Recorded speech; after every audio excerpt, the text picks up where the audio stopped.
Hey everyone, welcome back. We're doing a deep dive today into Dalmia Bharat Limited's Q3 FY25 financial performance. Sounds good.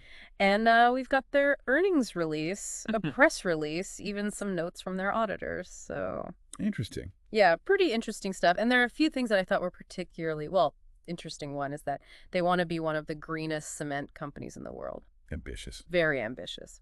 So we'll look at that and how that's playing out in their financials. Looking forward to it. Yeah. And then there's also this legal drama Oh, involving disputed assets and even fraudulent transfers. It's like something out of a movie. really? Yeah, so that's going to be interesting to dig into as well. But first, let's just kind of set the stage. What jumps out at you from these press release headlines? Well, the first thing I noticed is they highlight the fact that the Indian economy had a pretty slow start to the year, Hmm. which is important to keep in mind because cement demand is really tied to economic growth. Right. Yeah, so a slowdown is going to impact a company like this. And looking at their numbers, their sales volume's down 2% year over year. Uh-huh. EBITDA's also down to 511 crore rupees. Right. Not great news for investors. Yeah, true. But I mean, that's just one point in that time, right? Yeah. The press release also emphasizes that the Indian economy is expected to rebound, Okay. which could be a really good sign for Dalmia Bharat down the line. So short-term challenges, maybe, but potential for growth. Yeah, exactly. Got it. But then I also saw this other number that jumped out at me. Their net debt to EBITDA ratio is only 0.55x. That is low. It is low, which I Definitely. know is good, but I don't really understand, like, what does that tell us about their financial health? Well, it basically means they have a really good balance between their debt and their earnings, Uh-huh. which means they have the flexibility to invest in things, like growth opportunities or to weather any economic storms that come up. That makes sense, especially since they're investing so much in renewable energy, which we'll talk about later. Okay, so moving on to something a little bit more, well, I don't know, intriguing, I guess. Okay. The auditor's reports have not one, not two, but three emphasis of matter paragraphs. Three. And I don't know about you, but emphasis of matter to me kind of sounds like auditor speak for, oh, there might be a problem here. Yeah, I mean, think of it like flags that the auditors are putting up, highlighting things that investors should be aware of. Okay, so not necessarily problems, but just things we need to pay attention to. Exactly. So what are the three big issues they're flagging? So the first one is something called goodwill amortization. Goodwill what? Amortization. Okay. It's a little technical, but basically it impacted their profit for this quarter and for the past few years. But the good news is that it's now complete. Okay, so can you explain that in plain English? What does this goodwill amortization tell us about Dalmia Bharat? Sure. So it means that they've been acquiring other companies, and goodwill is an intangible asset. It reflects like brand reputation and customer relationships. When they amortize it, they're basically spreading out the cost of that acquisition over time. So this means they've paid off that cost? Exactly, like paying off a loan. Oh, okay, interesting. So what's the next emphasis of matter? Well, this one is a legal dispute with the Bowery Group Okay. over a subsidiary called DCNL. DCNL got it. It's basically a battle for ownership, and while it hasn't impacted their finances yet, the group's really pushing hard for control. Interesting. So we'll definitely unpack that one a bit more. We should. Yeah. And the last one. This one goes back to 2019. Oh, wow. There was a fraudulent transfer of mutual fund units worth 344 crore rupees. Oh, my goodness. Dalmia Bharat thinks they're going to win the case. Uh-huh.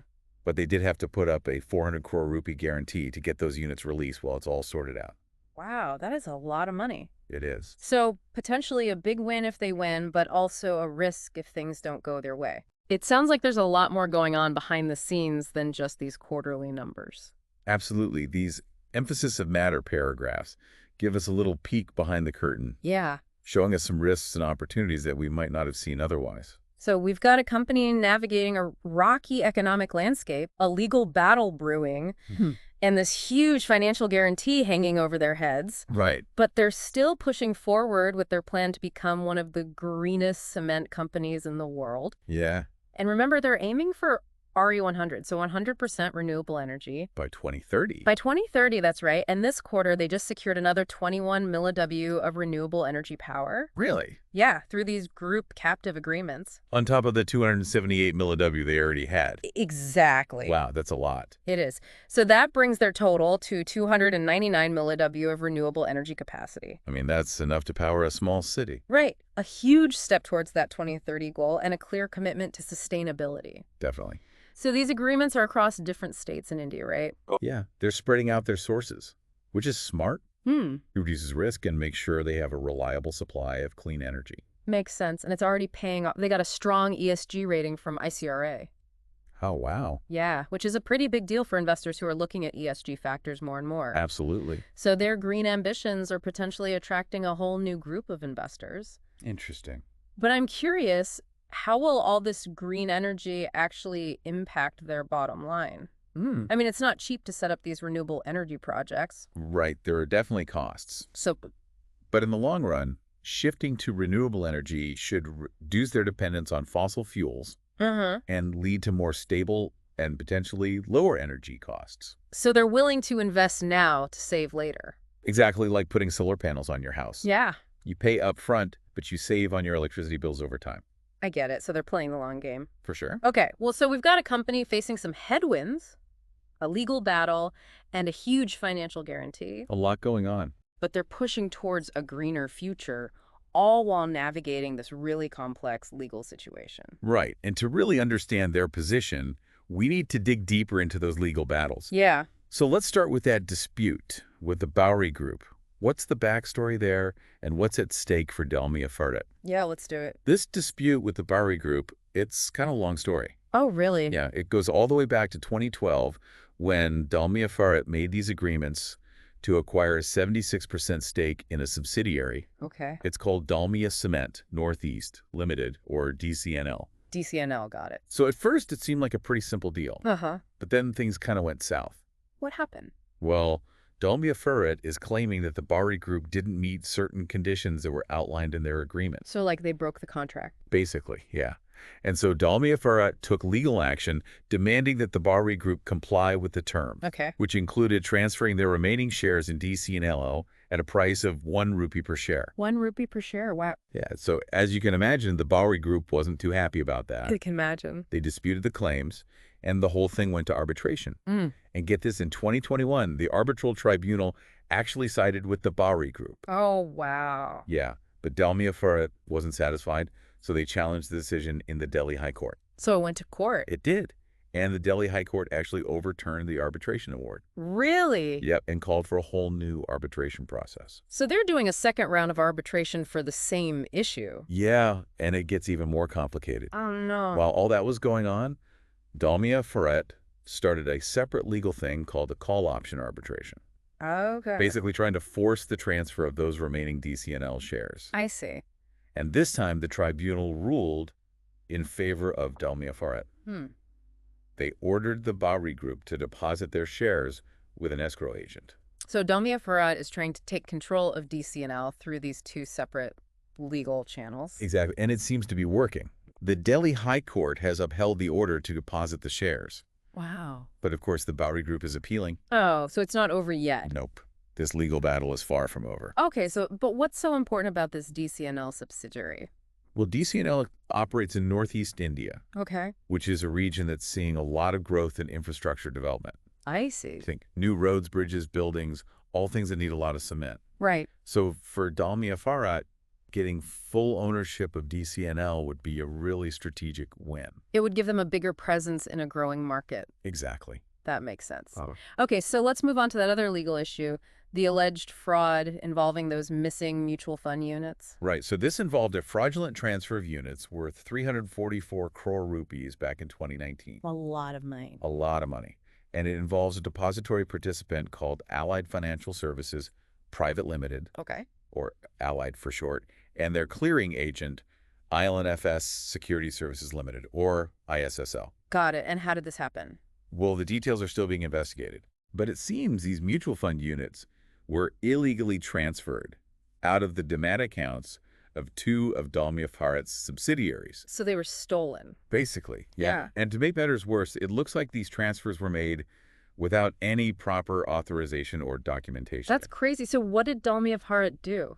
They went straight to court. Okay. And the case actually went all the way to the Supreme Court of India. Wow, the Supreme Court. Yeah, and they ordered the release of those disputed units back to Dalmia Bharat. Okay.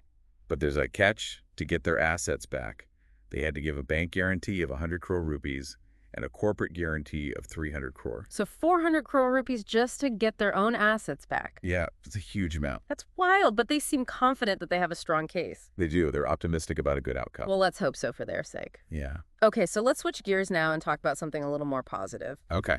Their sustainability initiatives, we've mentioned their renewable energy goals, but what else are they doing to make their operations greener? Well, their renewable energy goals are a big part of it. Right. Remember, they already have agreements for 299 kW of renewable energy power. Yeah, enough to power a small city. Exactly. But they're not stopping there. So it's more than just solar panels. It is. They're using a mix of solar, wind, and even waste heat recovery systems. Wow. They're always looking for new ways to reduce their use of fossil fuels. Sounds like they're really committed to this. They are, but it's not just about reducing their carbon footprint. Right. What about other environmental concerns? They're taking a holistic approach. Okay. So water conservation is a big focus. Uh-huh. They're using recycled water, and they're even working on technologies to use industrial waste in cement production. So they're thinking about the whole life cycle of their products. Exactly, and they're not doing it alone. Oh. They've made sustainability part of their company culture, encouraging employees to get involved and even partnering with local communities on environmental projects. That's great. And all this is being recognized, right? It is ICRA ESG gave them a strong ESG rating of 78. Wow. Which recognizes their commitment to sustainability and responsible business practices. That's a big achievement, especially in an industry that's not exactly known for being environmentally friendly. Yeah, for sure. So they're actually doing what they say they're going to do. They are. But let's be real, sustainability initiatives can be expensive. Right. How do they justify these investments to their shareholders? Well, they're looking at the long-term benefits. Okay. There are costs involved with becoming more sustainable, but those efforts should pay off in the long run. In what ways? Well, for one thing, moving to renewable energy will make them less dependent on fossil fuels, which means their energy costs will be more predictable and probably lower over time. That makes sense. Stable energy costs are important. Absolutely. And their focus on sustainability is attracting investors who care about ESG factors. Right. A good ESG rating can open doors to new funding and boost their reputation. So being green isn't just good for the environment, it's good for business. Exactly. And don't forget about operational efficiencies. Oh, right. Things like reducing waste, conserving water, and using energy more efficiently all help lower their operating costs. Which makes them more profitable. Exactly. So it's a win-win. They're helping the planet and their business at the same time. So they're setting a new standard for the industry. They are, which makes them stand out and attracts customers who care about the environment. Okay, so we've talked about their financials, their legal issues, and their sustainability efforts. To really get the full picture, though, we need to look at the bigger picture. What do you mean? Where does Dalmia Bharat fit within the Indian cement industry? That's a good point. Yeah. We need to think about the industry as a whole. Right. So, for those who don't know, the Indian cement industry is huge. Really? One of the biggest in the world, and it's driven by rapid urbanization, infrastructure development, and a booming housing sector. So lots of demand for cement. Tons of demand, and it's only going to increase as the Indian economy keeps growing. That makes sense, but I'm sure there are challenges, too. Oh, definitely. Like what? Well, input costs are a big one. Energy and raw material prices are going up, which puts pressure on profits. Right. And there's a lot of competition, too. Lots of companies fighting for market share. Makes sense. And, of course, there's more and more scrutiny on the environmental impact of cement production. It's a very energy-intensive process. Yeah, it is. So how does Dalmia Bharat stack up against all of this? Well, they've done a good job of establishing themselves. Okay. They have a good track record of growth, healthy finances, and a clear vision for the future. Uh-huh. But what really sets them apart is their expansion strategy. What do you mean? They're always investing in growing their production capacity. Okay. They're building new facilities and buying existing ones. I can see it. And they're focusing on regions with high growth potential, like Northeast India with DCNL. So they're not just trying to survive, they're trying to get bigger. Exactly. And their commitment to sustainability really sets them apart, too. They're going above and beyond just meeting the basic regulations. They're setting a new standard. Right. And that's something that investors and customers are looking for. Yeah, people care about that stuff now. They do.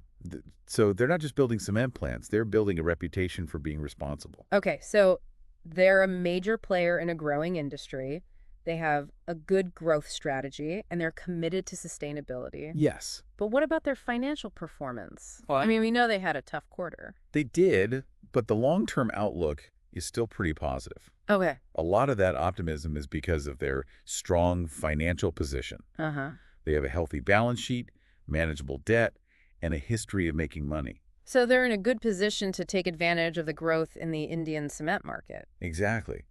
And their focus on sustainability is likely to attract even more investors who are looking for companies that align with their values. Right, so it sounds like they have a good foundation for continued success. They do, but of course, no business is without risk.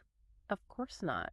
What are some things investors should be aware of? Well, cement prices can change a lot, Mm. depending on supply and demand and competition. Okay. So it's important to understand how those things might affect Dalmia Bharat's profits. That makes sense. And then there are those legal battles we talked about. Right.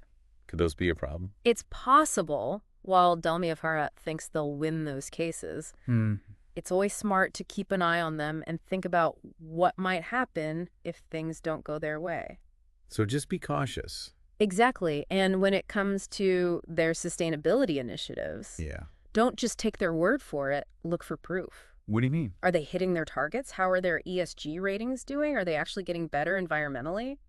So there's a lot to pay attention to. There is. But at the end of the day, Yeah. what does all of this tell us about Dalmia Bharat? Right. What's the takeaway? Well, they're not a company that likes to stand still. They're making big moves, trying new things, and looking for ways to grow sustainably, both financially and environmentally. It's an interesting approach. It is. And whether they achieve all their goals or not, their journey is worth watching. I agree. They're a fascinating company, proving that you can do well by doing good. Exactly.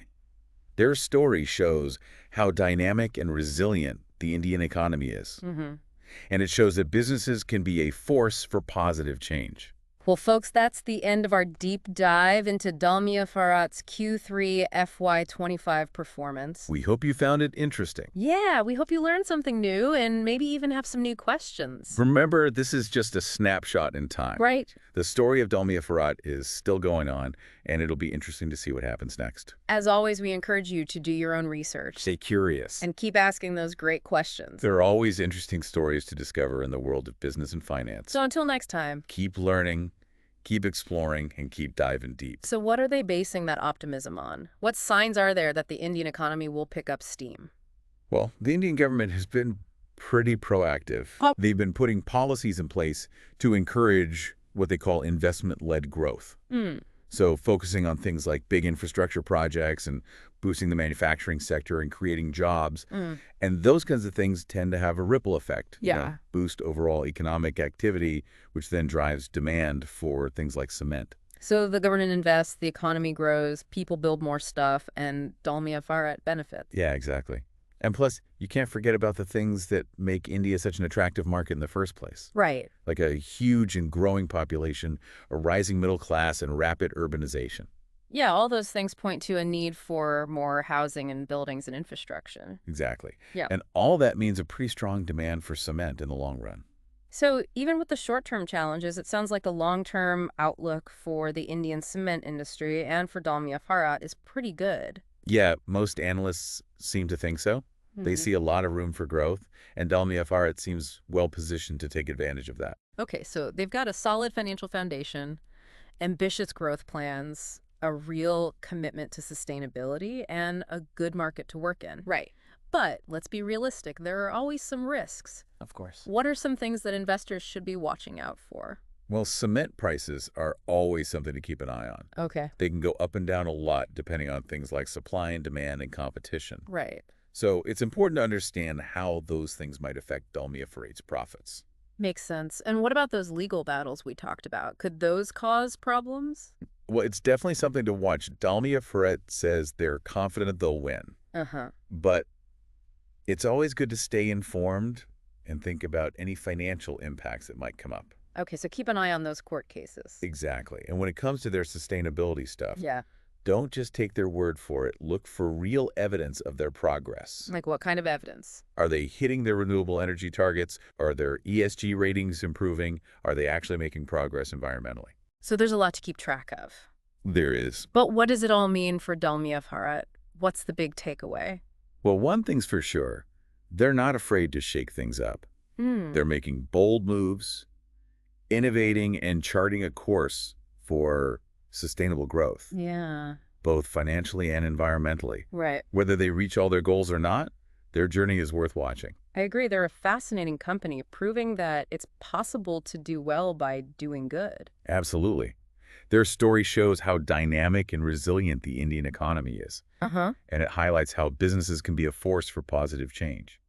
Well, that brings us to the end of our deep dive into Dalmia Bharat's Q3 FY25 performance. Hopefully you found it insightful. Yeah, we hope this gave you a better understanding of this really interesting and ambitious company. And remember, this is just a snapshot in time. Right. Dalmia Bharat's story is still unfolding, and it'll be exciting to see what the future holds. As always, we encourage you to do your own research. Stay curious. And keep asking questions. The world of business and finance is full of amazing stories just waiting to be discovered. So until next time, keep learning, keep exploring, and keep diving deep.